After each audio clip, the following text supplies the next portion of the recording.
नमस्कार और court practice news में आपका स्वागत है। मैं हूं मयूर खान और मैं हूं अश्लेषा अरोरा।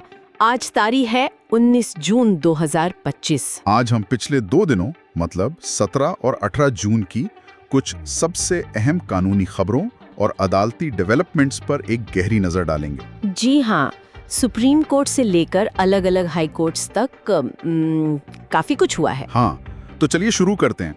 सबसे पहले सुप्रीम कोर्ट की बात करते हैं। उत्तर प्रदेश गैंगस्टर एक्ट पर एक बहुत महत्वपूर्ण फैसला आया है ना? जी बिल्कुल।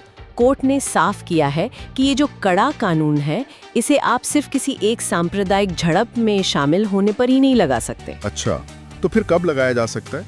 देखिए, यहाँ जो अहम बात है, कोर्ट ने कहा कि इसके लिए व्यक्ति का आदतन अपराधी होना, मतलब है हैबिचुअल ऑफेंडर होना, ये साबित करना जरूरी है। आदतन अपराधी? हाँ, मतलब अभियोजन पक्ष को एक दिखाना होगा कि उस व्यक्ति का संगठित अपराध में शामिल होने का एक पैटर्न रहा है या कोई पिछला रिकॉर्ड है। सिर्फ एक घटना, चाहे वो कितनी भी गंभीर क्यों न हो, वो काफी नहीं है किसी पर गैंगस्टर एक्ट लगाने के लिए। तो ये एक तरह से कानून के गलत इस्तेमाल को रोकने की कोशिश है। बिल्कुल सही। खासकर ऐसी स्थितियों में जहां शायद इसे असहमति को दबाने या किसी खास समूह को निशाना बनाने के लिए इस्तेमाल किया जा सकता है, तो ये एक जरूरी कदम है। सही बात है। अच्छा, सुप्रीम कोर्ट से एक और मामला भी था जो काफी दिल छू लेने वाला लगा, वो नाबालिग लड़की वाला। हाँ, वो बहुत ही संवेदनशील मामला था। कोर्ट ने एक नाबालिग लड़की को सुरक्षा दी है। पता चला कि उसके परिवार वाले उस पर दबाव डाल रहे थे, कर्ज चुकाने के लिए जबरन उसकी शादी करवा रहे थे। ओह, बाल विवाह। जी, बाल विवाह। और कोर्ट ने इसमें तुरंत हस्तक्षेप किया, उसे सुरक्षा दी। ये दिखाता है कि कैसे हमारी न्यायपालिका सबसे कमजोर लोगों के, खासकर बच्चों के अधिकारों की रक्षा के लिए आगे आ सकती है। ये वाकई उम्मीद जगाने वाली बात है। अच्छा, अब जरा हाई कोर्ट्स की तरफ चलते हैं। वहां भी काफी हलचल रही है। जी हाँ, कई दिलचस्प मामले सामने आए हैं। जैसे मध्य प्रदेश हाई कोर्ट का एक फैसला। उन्होंने कहा है कि पारिवारिक विवादों में व्हाट्सएप चैट को सबूत माना जा सकता है। व्हाट्सएप चैट सबूत के तौर पर? लेकिन इसमें प्राइवेसी का मुद्दा नहीं उठेगा। बिल्कुल उठेगा, और उठा भी। लेकिन कोर्ट का मानना था कि सच का पता लगाना ज्यादा जरूरी है, खासकर न्याय के हित में। तो भले ही गोपनीयता भंग होने की दलील हो, चैट को सबूत माना जा सकता है। ये डिजिटल युग में एक बड़ी बहस छेड़ता है। हाँ, टेक्नोलॉजी और कानून के बीच का संतुलन दिलचस्प है।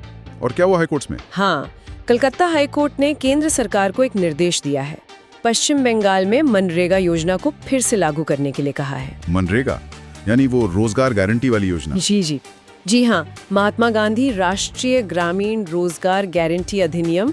कोर्ट ने कहा कि इसे फिर से लागू करें, लेकिन साथ ही केंद्र को ये छूट दी कि वो पिछली कथित गड़बड़ियों को रोकने के लिए शर्तें लगा सकती है। अच्छा, तो ये केंद्र राज्य के बीच जो खींचतान चलती है, खासकर योजनाओं को लेकर, उसे दिखाता है। सही कहा। और एक और मामला पटना हाई कोर्ट से। वहां मुख्यमंत्री नीतीश कुमार के खिलाफ एक मामला चल रहा था, राष्ट्रीय गान के कथित अपमान का। हाँ, सुना था इसके बारे में। तो कोर्ट ने वो मामला रद्द कर दिया है। कोर्ट को लगा कि ये पहली नजर में राजनीतिक रूप से प्रेरित है और कानूनी प्रक्रिया का दुरुपयोग जैसा लगता है।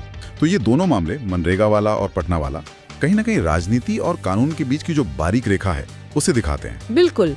और इसी बड़े परिदृश्य में भारत के मुख्य न्यायाधीश जस्टिस BR गवई ने मिलान में एक बहुत महत्वपूर्ण बात कही। अच्छा, क्या कहा उन्होंने? उन्होंने कहा कि सामाजिक और आर्थिक न्याय के बिना कोई भी राष्ट्र वास्तव में ट्रूली डेमोक्रेटिक, लोकतांत्रिक नहीं हो सकता। ये तो बहुत गहरी बात है। मतलब सिर्फ चुनाव करा लेना काफी नहीं है। जी, उनका इशारा यही था कि जब तक समाज में जो गहरी आर्थिक और सामाजिक असमानताएं हैं, उन्हें दूर नहीं किया जाता, तब तक हम सच्चे लोकतंत्र की बात नहीं कर सकते।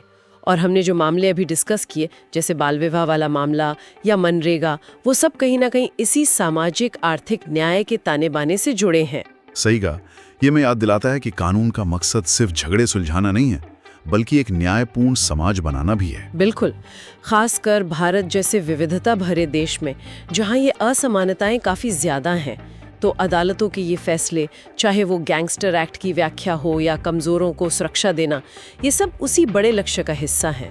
तो अगर हम इन सबको समेटें, तो पिछले 2 दिनों में हमने देखा कि अदालतें कैसे कड़े कानूनों की सीमाएं तय कर रही हैं, मानव अधिकारों की रक्षा कर रही हैं, और साथ ही डिजिटल सबूत जैसी नई चुनौतियों से भी निपट रही हैं। जी, ये दिखाता है कि कानून कोई पत्थर की लकीर नहीं है, ये समाज के साथ साथ विकसित हो रहा है।